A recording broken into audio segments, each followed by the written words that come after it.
ভেনেজুয়েলার প্রেসিডেন্ট মাদুরোকে ট্রাম্পের সেনাবাহিনী মাত্র 30 মিনিটে ভেনেজুয়েলা থেকে তুলে নিয়ে চলে এসেছে ইউএসএতে। তারা একটা স্বাধীন রাষ্ট্র, সেই দেশের একটা প্রেসিডেন্টকে, স্বাধীন রাষ্ট্রের প্রেসিডেন্টকে তুলে নিয়ে চলে আসছে কেন? না তো এখন জানা গেছে যে ভেনেজুয়েলাতে 303 বিলিয়ন ব্যারেল তেল আছে। সেই তেল ভেনেজুয়েলার সরকার ইউএসএকে দিতে চায়নি, তাই তারা একটা প্রেসিডেন্টকে তুলে নিয়ে চলে গেল। তারপরে কি করলো?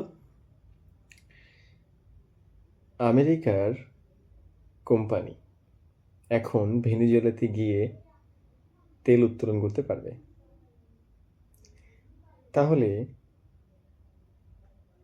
এই যে আমেরিকা এতদিন মধ্যপ্রাচ্যের দেশগুলোকে শোষণ করে এসেছে, এখন দক্ষিণ আমেরিকার দেশকে শোষণ করছে। এগুলো চরম অন্যায়, কিন্তু বলার কেউ নেই।